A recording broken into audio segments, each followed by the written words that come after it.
Sir, ಒಂದು ಸಮಸ್ಯೆ ಇದೆ. ಒಬ್ಬ ವ್ಯಕ್ತಿ ಹೆಸರಿಗೆ ವಿಲ್ ಮಾಡಿದ್ದಾರೆ. ವಿಲ್ ಮಾಡಿದ ಅವರ ತಂದೆ ದೈವದೇನರಾಗಿದ್ದಾರೆ. ಈಗ ಆ ವ್ಯಕ್ತಿ BBMPಗೆ ಹೋಗಿ ತನ್ನ ಹೆಸರಿಗೆ ಖಾತಾ ಮಾಡ್ಕೋಬೋದಾ? ಸಾಧಾರಣವಾಗಿ ಹಿಂದೂಗಳಿಗೆ ಕೆಲವು ಸ್ಥಳಗಳು ಬಿಟ್ಟು, ಅಂದರೆ ಚೆನ್ನೈ, ಬಾಂಬೆ, ಕಲ್ಕಟ್ಟ ಈ ಸ್ಥಳದಲ್ಲಿ ಬಿಟ್ಟು ಬೇರೆ ಯಾವುದೇ ಸ್ಥಳದಲ್ಲಿ ಈ ದೇಶದಲ್ಲಿ ಹಿಂದೂಗಳಿಗೆ ಪ್ರೊಬೇಟ್ನ ಅಗತ್ಯತೆ ಇಲ್ಲ.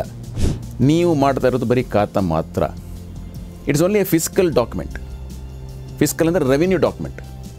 ಇಟ್ ಇಸ್ ನಾಟ್ ನೀವೇನಾದ್ರ ಪ್ರಕಾರವಾಗಿ ಯಾರಿಗೋ ಒಬ್ರಿಗೆ ಏನೋ ಹಸ್ತಾಂತರ ಮಾಡ್ತಾ ಇಲ್ಲ. ಹಸ್ತಾಂತರ ಅಲ್ಲೇ ಆಗೋಗಿದೆ.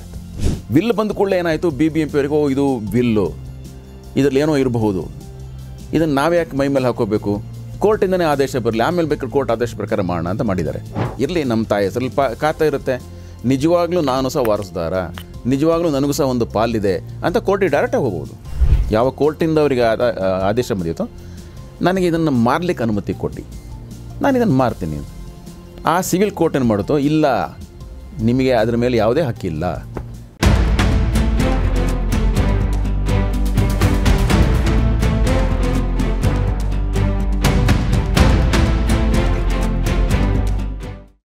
ಸ್ನೇಹಿತರೆ ನಮಸ್ಕಾರ. ವಕೀಲರ ವಾಹಿನಿಯ ಯೂಟ್ಯೂಬ್ ಚಾನಲ್ಗೆ ನಿಮ್ಮೆಲ್ಲರಿಗೂ ಸ್ವಾಗತ. ನಾವು ಈ ಹಿಂದೆ ಖಾತಾ ಕತೆ ವ್ಯತೆ ಅಂತ ಒಂದು ಎಪಿಸೋಡ್ ಮಾಡಿದ್ವಿ. ಈ ಖಾತೆಯ ಮಹತ್ವದ ಬಗ್ಗೆ, ಅಗತ್ಯತೆಯ ಬಗ್ಗೆ, ಅದರ ಅನಿವಾರ್ಯತೆಯ ಬಗ್ಗೆ, ಅದರ ವಿಶೇಷತೆಯ ಬಗ್ಗೆ ಹಿರಿಯ ವಕೀಲರಾದ ಈ ಶ್ರೀ SN ಪ್ರಶಾಂತ್ ಚಂದ್ರ ಅವರು ವಿವರವಾಗಿ ಮಾತಾಡಿದರು. ಆ ವಿಷಯ ಕಾನೂನಿನ ಅರಿವನ್ನು ಮೂಡಿಸುವಂತಹ ಪ್ರಯತ್ನದಲ್ಲಿ ತುಂಬ ಜನರನ್ನು ತಲುಪಿದೆ. ನಮಗೆ ಬೇರೆ ಬೇರೆ ಕಡೆಗಳಿಂದ ಈ ಖಾತೆಗೆ ಸಂಬಂಧಪಟ್ಟಂಗೆ ಇನ್ನಷ್ಟು ವಿಷಯಗಳನ್ನು ವಿವರವಾಗಿ ತಿಳಿಸಿ ಅಂತ ಕರೆಗಳು ಬಂದಿದ್ದಾವೆ. ಹಾಗಾಗಿ ಇವತ್ತು SN ಪ್ರಶಾಂತ್ ಚಂದ್ರ ಅವರು ನಮ್ಮ ಜೊತೆಗಿದ್ದಾರೆ. ಖಾತೆ ಬಗ್ಗೆ ಇನ್ನೂ ವಿವರವಾಗಿ ಎಷ್ಟು ಪೆಂಡಿಂಗ್ ಇದೆಯೋ ವಿಷಯ ಅದನ್ನು ತಿಳಿಸೋದಕ್ಕೆ ನಮ್ಮ ಜೊತೆಗಿದ್ದಾರೆ. ನಾನು ಈ ಕಾರ್ಯಕ್ರಮಕ್ಕೆ ಶ್ರೀ ಪ್ರಶಾಂತ್ ಚಂದ್ರ ಅವರನ್ನು ನಿಮ್ಮೆಲ್ಲರ ಪರವಾಗಿ ಸ್ವಾಗತಿಸ್ತಾ ಇದ್ದೇನೆ. ನಮಸ್ತೆ ಹೆಗ್ಡೆ ಅವರೇ. ಕಳೆದ ಬಾರಿ ನಾವು ಚರ್ಚಿಸಿದಾಗ ಖಾತೆ, ಕತೆ, ವ್ಯತೆ, ಏಕೆ ಅಂತ ಪ್ರಾರಂಭ ಮಾಡಿಕೊಂಡ್ವಿ. ಆಗ ನಾವು ಹೇಳಿದ್ದೆವು ಇನ್ನೂ ಕೆಲವಷ್ಟು ವಿಷಯಗಳಿದೆ, ಅದನ್ನು ನಾವು ಮುಂದಿನ ದಿವಸಗಳಲ್ಲಿ ಚರ್ಚೆ ಮಾಡೋಣ ಅಂತ. ಅದರ ಪ್ರಕಾರ ನಮಗೀಗಾಗಲೇ ಕೆಲವು ಪ್ರತಿಕ್ರಿಯೆಗಳು ಬಂದಿದೆ. ಕೆಲವು ಯಾವುದಾದ್ರು ಒಂದು ವಿಷಯದ ಬಗ್ಗೆ, ಅದು ಕಾನೂನು ಅಂಶದ ಬಗ್ಗೆ, ಅದರ ಬಗ್ಗೆ ಸ್ವಲ್ಪ ಹೆಚ್ಚಾಗಿ ಇನ್ನೂ ವಿವರಣೆಯನ್ನು ಕೊಡಿ ಅಂತ. ಆ ನಿಟ್ಟಿನಲ್ಲಿ ಇವತ್ತು ಕೆಲವು ಕೋರ್ಟ್ನಲ್ಲಿ ನಿರ್ಧಾರವಾದಂಥ ಕೇಸಿನ ವಿಚಾರಗಳನ್ನು ಮಾತಾಡೋಣ. ಅದರಲ್ಲಿ ಖಾತೆ ವಿಷಯ ಏನು, ಖಾತೆ ಬಗ್ಗೆ ಕೋರ್ಟ್ನಲ್ಲಿರುವಂಥ ಅಭಿಪ್ರಾಯ ಏನು, ಕಾನೂನಿನ ಅಂಶ ಏನು, ಅದನ್ನು ಸ್ವಲ್ಪ ತಿಳ್ಕೊಳ್ಳೋಕ್ಕೆ ನೋಡೋಣ ಇವತ್ತು. ಸರ್, ಹಾಗಾದರೆ ನೀವು ಇತ್ತೀಚಿನ ಅಥವಾ ಇದಕ್ಕೆ ಸಂಬಂಧಪಟ್ಟ ಒಂದು ಹೈಕೋರ್ಟ್ ಜಡ್ಜ್ಮೆಂಟನ್ನು ಉಲ್ಲೇಖಿಸಿ ಏನಾಯಿತು ಅನ್ನೋದನ್ನು ವಿವರಿಸಿ ಮಾತಾಡಿ ಸರ್. ಖಂಡಿತ ಸರ್, ಒಂದು ಸಮಸ್ಯೆ ಇದೆ. ಒಬ್ಬ ವ್ಯಕ್ತಿ ಹೆಸರಿಗೆ ವಿಲ್ ಮಾಡಿದ್ದಾರೆ. ವಿಲ್ ಮಾಡಿದ ಅವರ ತಂದೆ ದೈವದೇನರಾಗಿದ್ದಾರೆ. ಈಗ ಆ ವ್ಯಕ್ತಿ BBMPಗೆ ಹೋಗಿ ತನ್ನ ಹೆಸರಿಗೆ ಖಾತಾ ಮಾಡ್ಕೋಬೋದಾ? ಇದು ಒಂದು ಒಳ್ಳೆಯ ನಿದರ್ಶನ. ಇಂಥದ್ದೇ ಒಂದು ಕೇಸ್ ನಮ್ಮ ಹೈಕೋರ್ಟ್ನಲ್ಲಿ, ಅಂದರೆ ಕರ್ನಾಟಕ ಉಚ್ಚ ನ್ಯಾಯಾಲಯದಲ್ಲಿ ಒಂದು ಇತ್ತೀಚೆಗೆ ತೀರ್ಮಾನ ಆಗಿದೆ. ರಾಜಣ್ಣ ಅಂತ ಒಬ್ಬರು ವ್ಯಕ್ತಿ, ಅವರು ಹಿಂದೂ, ಅವರು ಹೆಂಡತಿ ಶ್ರೀಮತಿ ರೂಪಾ ಅಂಥೇಳಿ. ರಾಜಣ್ಣ ಅವರಿಗೆ ಒಂದು BBMPಯ ಲಿಮಿಟ್ಸ್ ಒಳಗೆ ಒಂದು ಪ್ರಾಪರ್ಟಿ, ಇಮೂವಬಲ್ ಪ್ರಾಪರ್ಟಿ, ಅದಕ್ಕೇನು ಮಾಡೋರು, ಅದರ ಪರವಾಗಿ ಆ ವಿಲ್ಲನ್ನು ಮಾಡಿ ಈ ಪ್ರಾಪರ್ಟಿಯನ್ನು ನನ್ನ ನಂತರ ನನ್ನ ಹೆಂಡತಿಗೆ ಹೋಗತಕ್ಕದ್ದು, ಆಕೆ ಅದಕ್ಕೆ ಸಂಪೂರ್ಣ ಓನರ್ ಅಂತ ವಿಲ್ ಮಾಡಿ ಕೊಟ್ಟರು. ಸ್ವಲ್ಪ ದಿವಸ ಆದಮೇಲೆ ರಾಜಣ್ಣ ಅವರು ಕಾಲು ಆದರು. ಬಹುಶಃ ರಾಜಣ್ಣ ಅವರಿಗೆ ಮಕ್ಕಳು ಇದ್ದಾರೆ, ಅಂದರೆ ರೂಪಾ ಮತ್ತು ರಾಜಣ್ಣ ಅವರಿಗೆ ಮಕ್ಕಳು ಇದ್ದಾರೆ. ಆದರೆ ಈ ವಿಲ್ನ ಪ್ರಕಾರ ಅದು ಬರೀ ರೂಪಾಗೆ ಮಾತ್ರ ಹೋಗ್ತಕ್ಕದ್ದು. ಪ್ರಾಪರ್ಟಿ ರೂಪಾ ಅವರಿಗೆ ಹೆಸರಿಗೆ ಬಂತು ವಿಲ್ ಮೂಲಕ. ಆ ಪ್ರಾಪರ್ಟಿಯನ್ನು ಬಂದ ಮೇಲೆ ಅವರೇನು ಮಾಡಿದ್ರು, ವಿಲ್ಲನ್ನು ತೋರಿಸಿ BBMP ಆಫೀಸ್ಗೆ ಹೋಗಿ ನನ್ನ ಹೆಸರಿಗೆ ಖಾತೆಯನ್ನು ಬದಲಾವಣೆ ಮಾಡಿ, ಅಂದರೆ ಮೊದಲು ನಮ್ಮ ಯಜಮಾನರ ಹೆಸರಲ್ಲಿತ್ತು ರಾಜಣ್ಣ ಅವ್ರ ಹೆಸರಲ್ಲಿ, ಈಗ ನನ್ನ ಹೆಸರಿಗೆ ಬದಲಾವಣೆ ಮಾಡಿ ಕೊಡಿ ಅಂತ ಕೇಳಿದ್ರು. ಸಹಜವಾಗಿ ಇದನ್ನು ಬದಲಾವಣೆ ಮಾಡಿಕೊಡ್ಬೇಕಾಗಿತ್ತು. ಅದನ್ನು ಯಾಕೋ ಏನೋ ಕಾರ್ಪೊರೇಷನ್ ಅವರು ಮಾಡಲಿಲ್ಲ. ಏನು ಕಾರಣ ಕೇಳಿದ್ರೆ, ಇಲ್ಲ ನೀವು ಕೋರ್ಟಿಂದ ಅದಕ್ಕೊಂದು ಆರ್ಡರ್ ತರಬೇಕು, ಆದೇಶ ತರಬೇಕು, ಪ್ರೊಬೇಟ್, ನೀವು ವಿಲ್ ಅಂತ ಹೇಳಿದ್ರಿಂದಾಗಿ ನೀವು ಪ್ರೊಬೇಟ್ ಅಂತ ತೊಗೊಂಬನ್ನಿ ಅಂತ ಹೇಳಿದ್ರು. ಆಕೆ ಅವರ ಲಾಯರ್ ಹತ್ರ ಹೋಗಿ ಕಾಂಟ್ಯಾಕ್ಟ್ ಮಾಡಿದ್ದಾರೆ. ಅವ್ರು ಹೇಳಿದ್ರೆ ಇಲ್ಲ, ಇದಕ್ಕೇನು ಅಗತ್ಯತೆ ಇಲ್ಲ. ಒಂದು ಇಲ್ಲಿ ವಿಷಯ ಏನಂದರೆ, ಬೆಂಗಳೂರಿನಲ್ಲಿ ಆದಂಥ ಇದು ಪ್ರಾಪರ್ಟಿ ಇದು. ಎರಡು, ಹಿಂದೂ, ರಾಜಣ್ಣವ್ರು ಹಿಂದೂ, ರೂಪಾ ಶ್ರೀಮತಿಯವರು ಸಹ ಹಿಂದೂ. ಇವರು ಹಿಂದೂಗಳು. ಸಾಧಾರಣವಾಗಿ ಹಿಂದೂಗಳಿಗೆ ಕೆಲವು ಸ್ಥಳಗಳು ಬಿಟ್ಟು, ಅಂದರೆ ಚೆನ್ನೈ, ಬಾಂಬೆ, ಕಲ್ಕಟ್ಟ ಈ ಸ್ಥಳದಲ್ಲಿ ಬಿಟ್ಟು ಬೇರೆ ಯಾವುದೇ ಸ್ಥಳದಲ್ಲಿ ಈ ದೇಶದಲ್ಲಿ ಹಿಂದೂಗಳಿಗೆ ಪ್ರೊಬೇಟ್ನ ಅಗತ್ಯತೆ ಇಲ್ಲ. ಬೆಂಗಳೂರಲ್ಲಿ ಬೆಂಗಳೂರು ಅಂದ ಜಾಗದಲ್ಲಿ ಚೆನ್ನೈ ಅಥವಾ ಬಾಂಬೆ ಅಥವಾ ಕಲ್ಕಟ್ಟೆಯಲ್ಲಿ ಅದು ಸೇರಿಲ್ಲ. ಹಾಗಾಗಿ ಇದಕ್ಕೆ ಬೆಂಗಳೂರಿಗೂ ಅದು ವಿಲ್ಲಿನ ಮೂಲಕ ಹೋಗುವಂಥ ಪ್ರಾಪರ್ಟಿಗೆ ಪ್ರೊಬೇಟ್ನ ಅಗತ್ಯತೆ ಇಲ್ಲ. ಕೆಲವರು ತಗೊಳ್ತಾರೆ ಪ್ರೊಬೇಟನ್ನು, ಬೇರೆ ಏನೋ ಕಾರಣಕ್ಕೆ ತೊಗೊಳ್ಬೋದು, ಆದರೆ ಇಂಥ ವಿಷಯದಲ್ಲಿ ತಗೊಳ್ಳೋ ಅಗತ್ಯ ಇಲ್ಲ. ಹಾಗಾಗಿ BBMP ಅವರು ಅದಕ್ಕೆ ಪ್ರೊಬೇಟನ್ನು ಕೇಳಿದ್ದು ತಪ್ಪು ಅನ್ನೋದು ಅವರ ವಾದವಾಗಿತ್ತು, ರೂಪ ಅವರ ವಾದವಾಗಿತ್ತು. ಕೋರ್ಟ್ಗೆ ಹೋದರು, ಕೇಸ್ ಹಾಕಿದ್ರು. BBMP ಅವರು ಆ ಕೇಸ್ನಲ್ಲಿ ಬಂದರು, ಅದೇ ವಾದವನ್ನು ಮಂಡಿಸಿರು. ಇಲ್ಲ, ಇದು ನೀವು ವಿಲ್ ಮೂಲಕ ಬಂದಿರಿಂದ ನಾವು ಅದನ್ನು ಒಪ್ಕೊಳ್ಳೋಕ್ಕಾಗಲ್ಲ, ನೀವೊಂದು ಏನಾರು ಒಂದು ಕೋರ್ಟ್ ಆರ್ಡರ್ ತಂದರೆ ಮಾತ್ರ ನಾವು ಅದನ್ನು ಒಪ್ಕೋತೀವಿ ಅಂತ.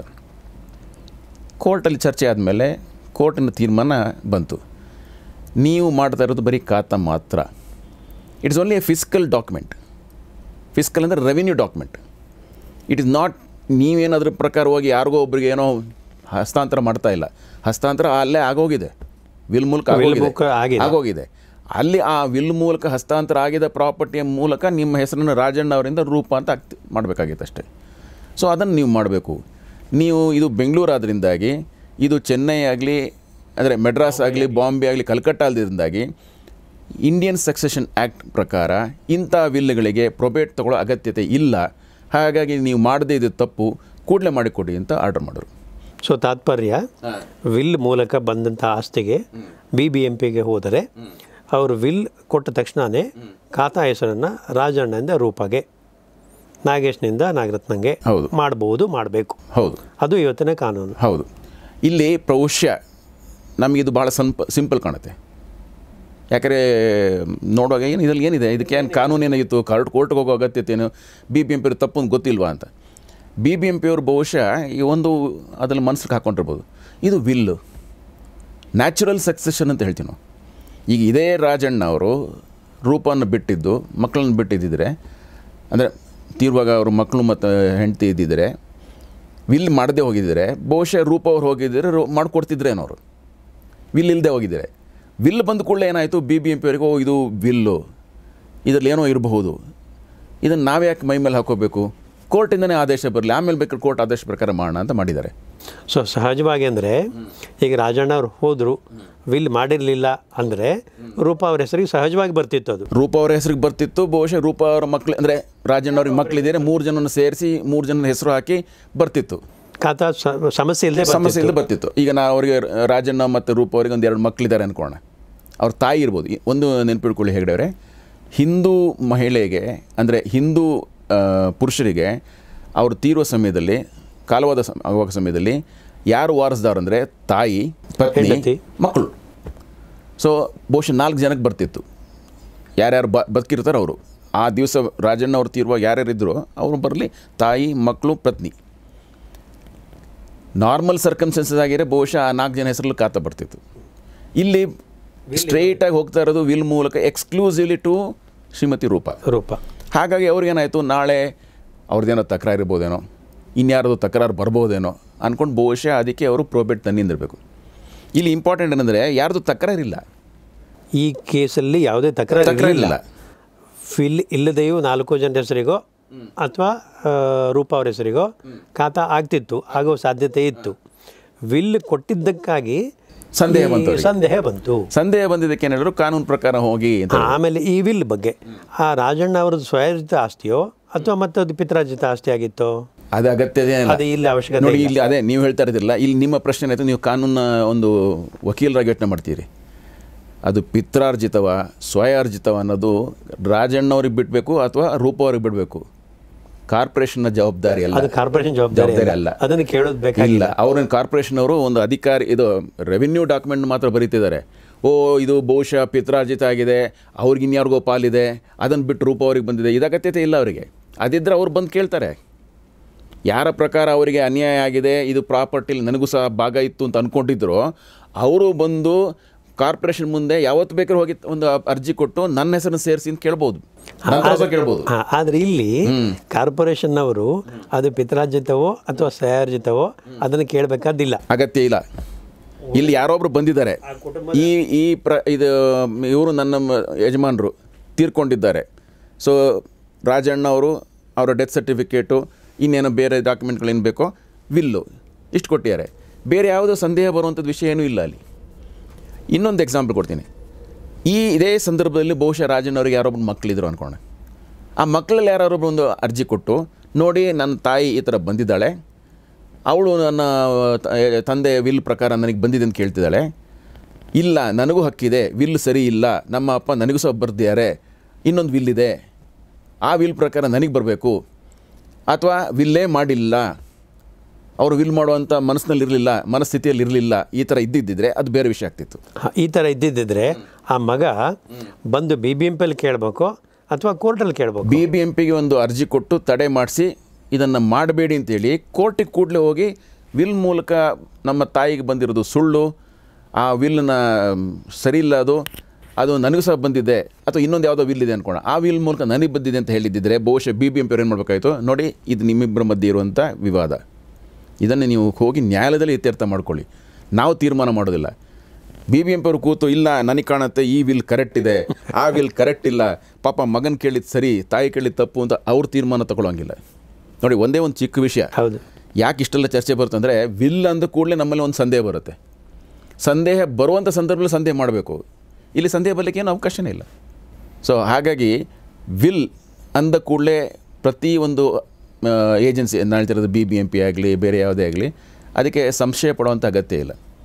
ಸಂಶಯ ಪಡುವಂಥ ಅಂಶಗಳಿದ್ದಾಗ ಮಾತ್ರ ಅವ್ರ ಜವಾಬ್ದಾರಿ ತಗೋಬಾರ್ದು, ಅದನ್ನು ನ್ಯಾಯಾಲಯಕ್ಕೆ ಬಿಟ್ಬಿಡೋದು.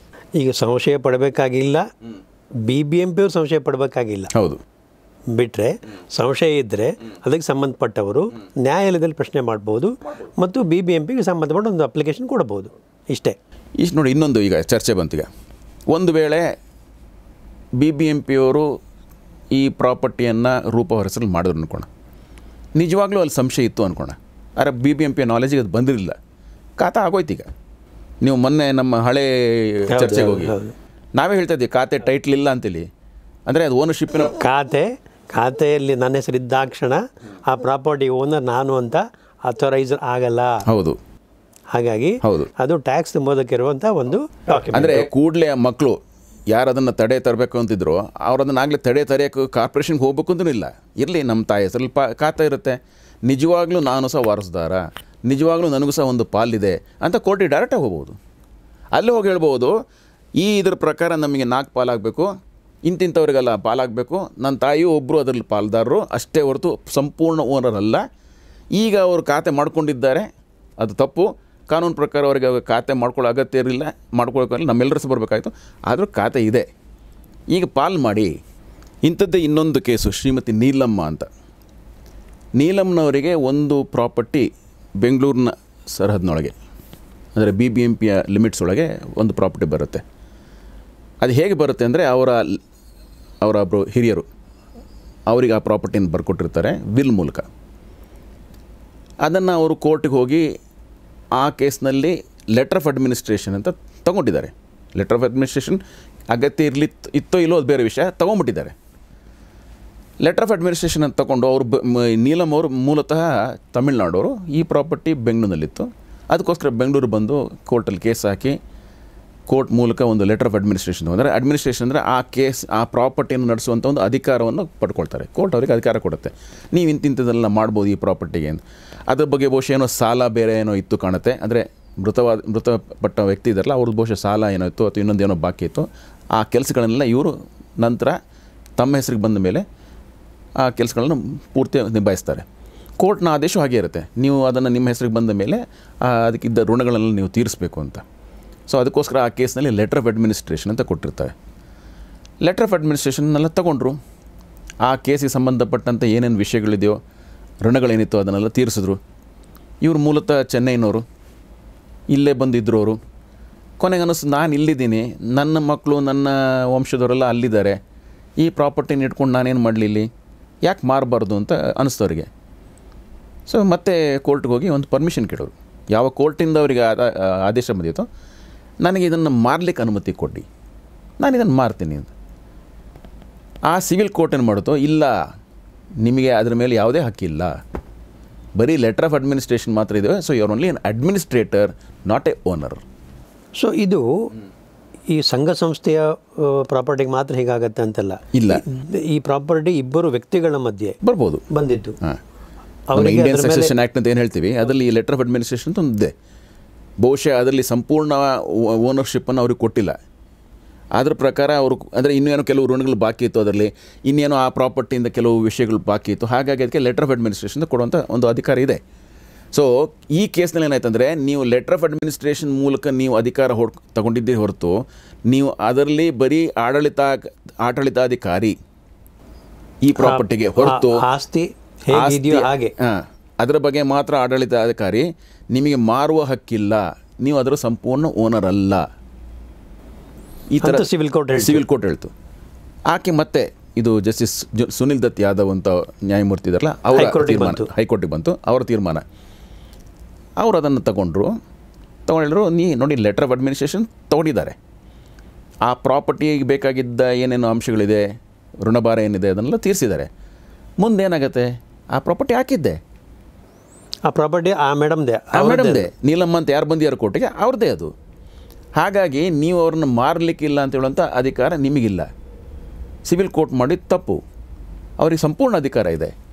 ಹಾಗಾಗಿ ಅವರು ಆ ಲೆಟರ್ ಆಫ್ ಅಡ್ಮಿನಿಸ್ಟ್ರೇಷನ್ ಮೂಲಕ ಎಲ್ಲ ಋಣವನ್ನು ತೀರಿಸಿದ ಮೇಲೆ ಉಳಿದಿದ್ದೆಲ್ಲ ಅವ್ರದ್ದೇ ಆಗುತ್ತೆ ಪ್ರಾಪರ್ಟಿ. ಆ ಪ್ರಾಪರ್ಟಿಯನ್ನು ಅವ್ರು ಏನು ಅದನ್ನು ಸಂಪೂರ್ಣವಾಗಿ ಅದನ್ನು ನಿಭಾಯಿಸುವಂಥ ಹಕ್ಕು ಅವ್ರಿಗಿದೆ. ಹಾಗಾಗಿ ಅವರ ಹೆಸರಿಗೆ ಖಾತಾ ಮಾಡಬಹುದು. ಯಾಕಂದರೆ ಖಾತಾನು ನಿಂತೋಗ್ಬಿಟ್ಟಿತ್ತು, ಅದರಿಂದ ಖಾತಾ ಮಾಡ್ಬೋದು ಅಂತೇಳಿ ಖಾತಾ ಆಗುತ್ತೆ. ಖಾತಾ ಆದಮೇಲೆ ಮತ್ತೆ ಇವ್ರು ಏನು ಮಾಡ್ತಾರೆ, ಅದ್ರ ಪೂರ್ವಕ ಪ್ರಾಪರ್ಟಿ ಅವರ ಹೆಸರಿಗೆ ಬರುತ್ತೆ, ಮತ್ತು ಯಾರೋ ಮೂರನೇ ವ್ಯಕ್ತಿ ಮಾರ್ಬೋದು ಅಂತ ಅವರಿಗೆ ಆದೇಶ ಬರುತ್ತೆ. ಈ ಜಡ್ಜ್ಮೆಂಟಲ್ಲಿ ಹೀಗೆ ಬಂತು. ಸೊ ನೀವು ಹೇಳ್ದಲ್ಲಿ ನೀಲಮ್ಮ ಅವರು ಚೆನ್ನೈದವರು ಆಗಿದ್ದರು, ಬೆಂಗಳೂರು ಆಗಿರಲಿಲ್ಲ ಅನ್ನೋ ಸಮಸ್ಯೆ ಅಲ್ಲ. ಆಕೆ ದೇಶದಲ್ಲಿ ಎಲ್ಲಿ ಬೇಕಾದರೂ ಪ್ರಾಪರ್ಟಿನ ತೊಗೋಬೋದು, ಓನರ್ ಆಗ್ಬೋದು. ಆದರೆ ಈ ಲೆಟರ್ ಆಫ್ ಅಡ್ಮಿಷನ್ ಇದ್ದಿದ್ದರಿಂದ ಸಿವಿಲ್ ಕೋರ್ಟ್ ಏನು ತಿಳ್ಕೊಳ್ತು, ಆ ಪ್ರಾಪರ್ಟಿಯನ್ನು ಮಾರೋ ಹಕ್ಕು ಅವರ ಹಕ್ಕು ಸೀಮಿತವಾಗಿತ್ತು ಅಂತ ಅನ್ಕೊಳ್ತದ್ದು, ಮಾರುವ ಹಕ್ಕಿರಲಿಲ್ಲ ಅಂತ ಅಂದ್ಕೊಂಡಿದ್ರು. ಹಾಂ, ಬಟ್ ಕಾನೂನಿನ ಪ್ರಕಾರ ಮುಂದೆ ಹೈಕೋರ್ಟಿಗೆ ಹೋದಾಗ ಈ ಪ್ರಶ್ನೆ ಇತ್ಯರ್ಥ ಆಯಿತು. ಅಂದರೆ ಹೈಕೋರ್ಟ್ನ ಆದೇಶದ ಪ್ರಕಾರ ಏನಾಯಿತು, ಲೆಟರ್ ಆಫ್ ಅಡ್ಮಿನಿಸ್ಟ್ರೇಷನ್ ಇರುವ ಜವಾಬ್ದಾರಿಯನ್ನು ಅಥವಾ ಟರ್ಮ್ಸ್ ಆ್ಯಂಡ್ ಕಂಡೀಷನ್ಸನ್ನು ನಿಭಾಯಿಸಿದ ಮೇಲೆ ಮತ್ತೆ ಆ ಪ್ರಾಪರ್ಟಿ ಏನಾಗುತ್ತೆ, ಹಾಗೆ ಉಳ್ಕೊಳ್ಳೋಕೆ ಸಾಧ್ಯ ಇಲ್ಲ. ಯಾರಾದ್ರಕ್ಕೊಂದು ಅಧಿಕಾರಿ ಬೇಕು, ಯಾರಾದ್ರೊಬ್ಬರು ಓನರ್ ಬೇಕು. ಅದನ್ನು ಸಂಪೂರ್ಣವಾಗಿ ಜವಾಬ್ದಾರಿನ ಮುಗಿಸಿದ ಮೇಲೆ ಆಕೆ ಮುಂದುವರಿಸ್ತಾಳೆ. ಆಕೆ ನೀಲಮ್ಮನೇ ಅದಕ್ಕೆ ಓನರ್ ಆಗ್ತಾರೆ, ಮಾರೋ ಹಕ್ಕು ಇದೆ ಅಂತ ತೀರ್ಮಾನ ಕೊಡ್ತದಲ್ಲಿ. ಅದೇ ಥರ ಮತ್ತೆ ಕಾರ್ಪೊರೇಷನಲ್ಲಿ ಹೋದರು, ಕಾರ್ಪೊರೇಷನಲ್ಲಿ ಅದಕ್ಕೆ ಖಾತಾ ಆಯಿತು. ಹಾಗಾಗಿ ಮತ್ತೆ ಮುಂದೆ ಅದನ್ನು ಅವರು ತಮ್ಮ ಬೇಕಾದಾಗ ಅದರ ಪ್ರಾಪರ್ಟಿನ ಮುಂದುವರ್ಸ್ಕೊಂಡು ಹೋದರು, ಮಾರೋದಕ್ಕೋ ಏನೋ ಪರ್ಮಿಷನ್ ತೊಗೊಂಡು ಮುಂದುವರ್ಸ್ಕೊಂಡು ಹೋದರು.